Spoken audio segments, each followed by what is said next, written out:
नमस्कार दोस्तों, library and information science channel में आप सभी का स्वागत है। उम्मीद एवं आशा करता हूँ आप सभी स्वस्थ होंगे। अगर आपको हमारा चैनल पसंद आता है तो प्लीज़ लाइक, सब्सक्राइब और शेयर ज़रूर कीजिएगा। आज हम लेके आए हैं लाइब्रेरी साइंस का MCQ 3, जो हम निरंतर प्रतिदिन लेके आ रहे हैं। बहुत से बच्चे यह चाह रहे थे कि जिस तरह हम हिंदी में पढ़ा रहे हैं लाइब्रेरी साइंस के MCQ, इसको इंग्लिश में भी लाएँ। बहुत से लोग इंग्लिश मीडियम के पढ़े हुए हैं, तो अब प्रतिदिन इंग्लिश के भी आया करेंगे। हो सकता है एक दिन छोड़ के भी आएँ, हिंदी और इंग्लिश दोनों के ऑब्जेक्टिव टाइप क्वेश्चन आया करेंगे, आपको मिलेंगे। तो चलिए शुरू करते हैं आज का MCQ 3। पहला क्वेश्चन है, W.A. बॉर्डन ने प्रथम भारतीय लाइब्रेरी कर्मियों के लिए प्रशिक्षण कार्यक्रम कब शुरू किया?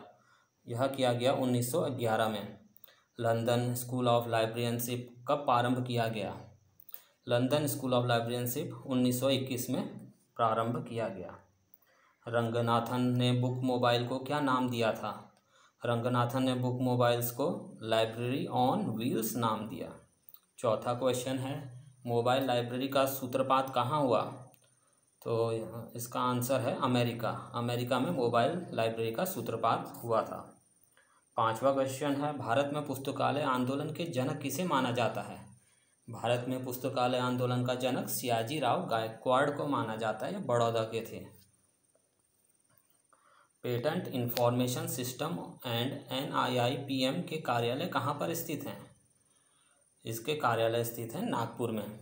भारत में पेटेंट प्रणाली किसके द्वारा शासित है?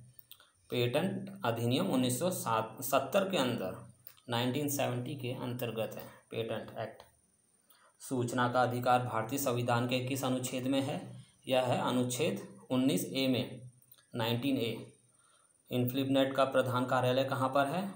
इन्फलिबनेट का प्रधान कार्यालय अहमदाबाद, गुजरात में स्थित है। शोध गंगा किसका भंडार है? यह ई-थीसिस, जो हम PhD करते हैं उसको इलेक्ट्रॉनिक फॉर्म में है वहाँ पे। डेलनेट किस प्रकार का नेटवर्क है? डेलनेट एक वाइड एरिया नेटवर्क है। सर्वप्रथम ग्रंथों के वर्गीकरण की विधि किसने खोजी थी? यह खोजी थी मेल्वी डेवी ने। क्लासिफिकेशन शब्द की उत्पत्ति किस शब्द से हुई है? क्लासिफिकेशन शब्द की उत्पत्ति लैटिन भाषा से हुई है। क्लासिफिकेशन के पिता किसे कहा जाता है? यह अरस्तु को कहा जाता है क्लासिफिकेशन का पिता। किसी समूह को कृत्रिम अंकों द्वारा दिखाना क्या कहलाता है?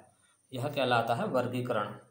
उपयुक्त पाठक को उपयुक्त समय पर उपयुक्त ग्रंथ प्रदान करना यह शब्द किसने कहे हैं? यह कहे हैं F.W. ड्यूरी ने। पुस्तकें अपने आप में कुछ नहीं जब तक कि उनको मांग के द्वारा उपादेय ना बना लिया जाए, यह कथन किसका है? यह कथन है L.R. मेलकॉल्विन का। पुस्तकालय से नष्ट हुई पुस्तकों का किस से पता लगाया जाता है? यह लगाया जाता है स्टॉक वेरिफिकेशन से। वैसे रिकॉर्ड जो पुस्तकालय में शेल्फ पर रखी पुस्तकों की स्थिति दर्शाता है क्या कहा जाता है? निधानी सूची, जिसको हम इंग्लिश में सेल्फ लिस्ट कहते हैं। वार्षिक प्रतिवेदन एनुअल रिपोर्ट के कितने भाग होते हैं? एनुअल रिपोर्ट के 2 भाग होते हैं। पहला होता है पुस्तकालय सांख्यिकी, दूसरा होता है विवरणात्मक। तीसरा है त्रिपत्रक प्रणाली का निर्माण किसके द्वारा किया गया था? यह किया गया था डॉक्टर SR रंगनाथन के द्वारा। कार्डेक्स का उपयोग किस लिए करा जाता है? सामयिकी के लिए, मैगजीन, जर्नल इत्यादि के लिए कार्डेक्स। किस सिस्टम में रंगनाथन ने चेक कार्ड की तैयारी शुरू की? त्रिपत्र प्रणाली के लिए है, त्रिपक नहीं है, त्रिपत्र प्रणाली है। थोड़ी सी स्पेलिंग मिस्टेक हो गई है। ब्राउन निर्गम आगम पद्धति के जन्मदाता कौन है? यह है नीना ब्राउन। ब्राउन निर्गम आगम इशू रिटर्न पद्धति कब विकसित हुई? 1895 में। एक्सेशन रजिस्टर का साइज क्या होता है? यह होता है 16x13, 16x13। एक्सेशन रजिस्टर में मुख्यतः कितने कॉलम होते हैं? जो है स्टैंडर्ड है, इसमें 14 कॉलम होते हैं स्टैंडर्ड।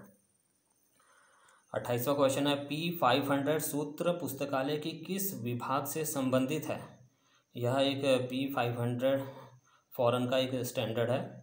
यह पत्रिका से संबंधित है। ग्रंथ संग्रह बुक सिलेक्शन विकास किस विभाग का कार्य है? यह अर्जन विभाग यानी कि एक्विजिशन सेक्शन। ग्रंथालय का मुख्य अभिलेख किसे कहते हैं? यह एक्सेशन रजिस्टर को कहते हैं। स्पेशल लाइब्रेरी को फंड कहाँ से प्राप्त होता है? पैतृक संस्था से प्राप्त होता है स्पेशल लाइब्रेरी को। किस विभाग को पुस्तकालय का दिल कहा जाता है या हृदय कहा जाता है? संदर्भ विभाग या रेफरेंस सेक्शन। पुस्तकालय में बजट सबसे अधिक किस में खर्च होता है? यह होता है कर्मचारियों के बजट पे, जो सैलरी वेतन आदि देते हैं। पुस्तकालय का बजट किस वर्ष के लिए तैयार किया जाता है? आगामी वर्ष, नेक्स्ट वर्ष के लिए किया जाता है, नेक्स्ट ईयर के लिए। शून्य आधारित बजट, जीरो बेस बजट का क्या अर्थ होता है? यह होता है शुरू से प्रारंभ से बजट बनाना या स्टार्टिंग से बजट बनाना, नए तरीके का। तो बच्चों, ये था आज के 35 क्वेश्चन। उम्मीदें आशा करता हूँ आप सभी को पसंद आया होगा। अगर आपको हमारा चैनल पसंद आया है तो कृपया लाइक, सब्सक्राइब और शेयर जरूर कीजिएगा। आपको प्रतिदिन वीडियो इंग्लिश और हिंदी मीडियम दोनों में मिलेंगी। धन्यवाद।